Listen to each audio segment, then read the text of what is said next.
Hello friends, this is रजत। और ऐसा कौन सा स्टॉक इन्वेस्टर होगा आजकल भारत में जिसने एक ऐसी कंपनी के अंदर शेयर लेके रखे हैं जिसके तीन सीईओज हैं।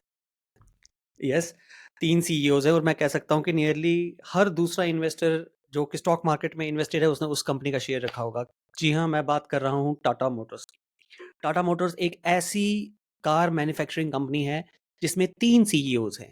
एक उनके कमर्शियल व्हीकल्स के लिए, एक उनके पर्सनल व्हीकल्स के लिए, और एक जेएलआर के लिए, जिसको जैगुआर लैंड रोवर कहते हैं। सो कहने का मतलब क्या है? तो आज का टाइटल क्या है? आज का टाइटल ये है कि टाटा मोटर्स अपने बिजनेस को डिमर्ज कर रहा है। और इस छोटे से वीडियो के थ्रू हम ये देखेंगे कि इस डिमर्जर का मतलब क्या है इन्वेस्टर्स के लिए, क्यों कर रहा है ये डिमर्जर, और इसका इन्वेस्टमेंट लैंडस्केप पे क्या असर पड़ेगा। तो सबसे पहले हम देखते हैं कि टाटा मोटर्स कर क्या रहा है। टाटा मोटर्स अपने जो कार मैन्युफैक्चरिंग बिजनेस है या व्हीकल मैन्युफैक्चरिंग बिजनेस है उसको दो सेगमेंट्स में डिवाइड कर रहा है। एक है कमर्शियल व्हीकल सेगमेंट और एक है पर्सनल व्हीकल सेगमेंट।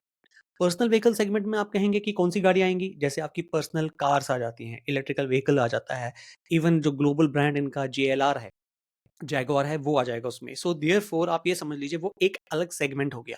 जो बाकी टाटा के कमर्शियल व्हीकल्स हैं, ट्रक्स हैं, बसेस हैं, वो एक अलग सेगमेंट में आ जाएगा। तो इस हिसाब से उन्होंने बिल्कुल कैटेगोरिकली डिवाइड किया है। यही कारण है कि 2021 से ही ऑलरेडी इनके तीनों वर्टिकल्स, जैगुआर, आपके कमर्शियल व्हीकल्स और जो आपके पर्सनल व्हीकल्स हैं, सारों में अलग-अलग सीईओज़ थे। तो देयरफॉर ये एक लॉजिकल था कि वो तीनों सेगमेंट्स को अलग करेंगे। लेकिन अब अलग करने का कारण क्या है? अलग करने का कारण ये होता है कि जो कमर्शियल व्हीकल सेगमेंट है वो काफ़ी स्पोरैडिक होता है, काफ़ी वोलेटाइल होता है, काफ़ी सीज़नैलिटी होती है, बिज़नेस साइकल्स होते हैं, वो ऊपर-नीचे आता है और वो बाकी बिज़नेस को भी इम्पैक्ट करता है। तो जब आप इनको अलग कर लेते हैं, अगर हम इलेक्ट्रिकल व्हीकल्स की बात करें, in the recent past Tata Motors का इलेक्ट्रिकल व्हीकल कार सेगमेंट ने बहुत अच्छा परफॉर्म किया पर्सनल व्हीकल सेगमेंट में। तो जस्ट टू एंश्योर दैट उसकी वैल्यू इरोड ना हो जाए कमर्शियल व्हीकल के वोलेटिलिटीज की वजह से, तो उन्होंने उन दोनों को अलग किया। इससे एक और चीज़ हो जाती है कि ऑपरेशनल एफिशिएंसीज़ ज़्यादा आ जाती हैं, आपकी कॉस्ट एफिशिएंसीज़ आ जाती हैं, आपकी ये कंपनीज़ डिफरेंट सेगमेंट में एक बहुत अच्छे तरीके से compete कर सकती हैं। और जब ये बिल्कुल ओपन मार्केट में आती हैं, तब तो ये मैटर करता है कि किस कंपनी ने कितने वर्टिकल में कितना प्रॉफिट कमाया है। तो जब वो इंडिपेंडेंट आ जाती हैं, तो मार्केट शेयर, मार्केट डायनामिक्स को वो और बढ़ावा देता है। अब इसमें इंडियन इन्वेस्टर्स का क्या फ़र्क है? इंडियन इन्वेस्टर का ये फ़र्क है कि अभी तक अगर आप ऑप्शन देखते हैं, पर्सनल व्हीकल सेगमेंट में, क्या है? Maruti, that is one the option is, और Mahindra. So therefore now, with Tata coming separately as a personal vehicle segment, is now competing Maruti head on. So therefore यहाँ पे काफ़ी एक्साइटमेंट होगा। अब बात ये आ जाती है कि अब आज आप एज़ ए इन्वेस्टर देखिए, आपको और एक और क्या बढ़ोतरी मिल रही है। आप पे एक और ऑप्शन ये मिल रहा है इसमें कि जब आप ऑटोमोबाइल सेगमेंट में इन्वेस्ट करना चाहते हैं और उसमें भी टाटा मोटर्स में करना चाहते हैं, तो अगर आपकी प्रेफ़रेंस है कि भई मुझे इलेक्ट्रिकल व्हीकल्स में इन्वेस्ट करना है या मुझे कमर्शियल व्हीकल्स में इन्वेस्ट करना है, तो आप कमर्शियल व्हीकल वाली एंटिटी में डालेंगे। आप पर्सनल व्हीकल वाले में नहीं डालेंगे। सो देयरफॉर जो बिज़नेसेस अलग हुए हैं, तो एक निवेशक के लिए भी एक ऑप्शन आ गया कि किस टाइप की बिज़नेस में वो इन्वेस्ट करना चाहता है। तो ये हो जाता है। अब इसका इम्पैक्ट इंडाइसिस पे क्या पड़ता है? इंडाइसिस में ये फ़र्क पड़ेगा जब डिमर्जर हो जाएगा, कमर्शियल व्हीकल सेगमेंट जो टाटा मोटर्स का है वो थोड़ा-सा छोटा हिस्सा रह जाएगा, जिसकी वजह से वो जो इंडेक्स है निफ्टी 50 है उससे बाहर निकल सकता है। हालाँकि जो दूसरा सेगमेंट है वो वहीं रहेगा।